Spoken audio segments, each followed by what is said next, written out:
So, if you've been looking into hair restoration lately, I bet you've come across the word exosomes. Now, it might sound like something straight out of science fiction, but it's actually a huge shift in how we think about hair thinning.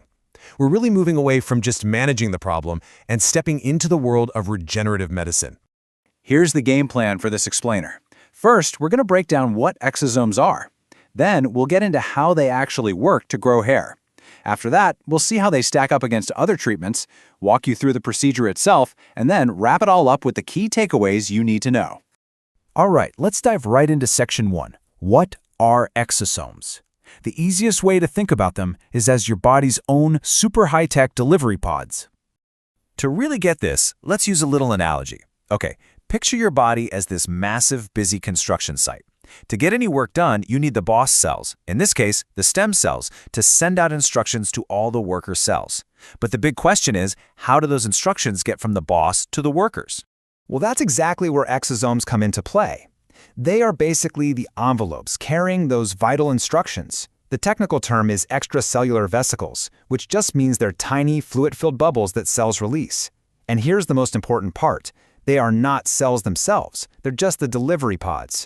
So what's inside these little delivery pods? Well, they are packed with all sorts of crucial biological information. You've got growth factors, which are proteins that pretty much tell your hair follicles, hey, it's time to grow. They also have mRNA, which is like a blueprint for building new proteins. And then there are cytokines, which are signals that help calm down inflammation. And, inflammation is a huge reason for hair thinning. Okay, let's move on to Section 2. Now that we know what they are, how do they actually make hair grow? Think of it as a biological wake-up call for your sleepy hair follicles. You see, a lot of hair loss happens when follicles just kind of fall asleep. They enter a resting phase, or they start to shrink. So when exosomes are applied to the scalp, they deliver this powerful set of signals that essentially wakes those follicles up. They nudge them from that resting phase, called telogen, back into the active growth phase, which is anagen. Plus, they improve the whole scalp environment by increasing blood flow and cutting down on that harmful inflammation. So it's not just about new hair. It's also about helping your existing hair grow back thicker and a whole lot stronger. All right, on to Section 3, and this is a big one, comparing treatment options. Let's see how exosome therapy really stacks up against some of the methods you're probably already familiar with. First off, let's clear up something that confuses a lot of people, the link to stem cells. It's really important to know they are not the same thing. Stem cell therapy means transplanting actual live cells into your body. Exosome therapy, on the other hand, is what we call acellular. It only uses the messages that those cells send out. This is a huge deal because it means you avoid the potential risks that come with transplanting live cells, like rejection or having them grow in ways you don't want.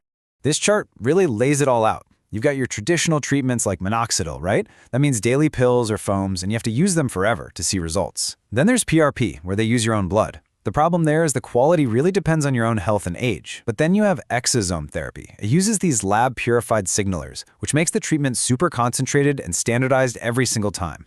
And the potency? It can have literally hundreds of times more growth factors than what you'd find in a typical PRP treatment. Okay, let's get practical. Moving on to Section 4, the procedure explained. What is this process actually like for a patient from start to finish? The whole thing is actually pretty straightforward. First, you have the source.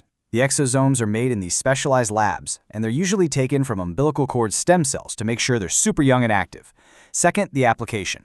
A specialist will use either microneedling or some very tiny injections to get those exosomes right down to where your hair follicles live. Third, recovery, which is minimal. You might have a little redness on your scalp for about a day, but that's it. Almost no downtime. And finally, the results. Remember, hair grows slowly, so you can expect to start seeing a real difference in about 3 to 6 months.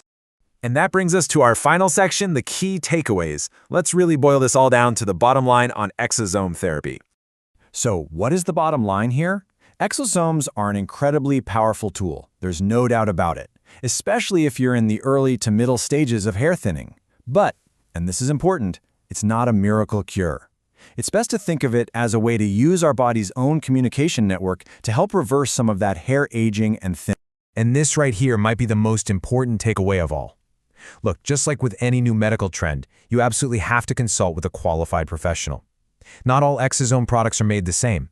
The source of the exosomes, how they're purified, and how concentrated they are, these are all critical things that will determine both how safe and how effective the treatment is for you. You know, exosome therapy is really part of this much bigger trend of biologic treatments, using our body's own amazing systems to heal and regenerate. Which really leaves us with one big question to think about. Are we looking at the future of hair restoration?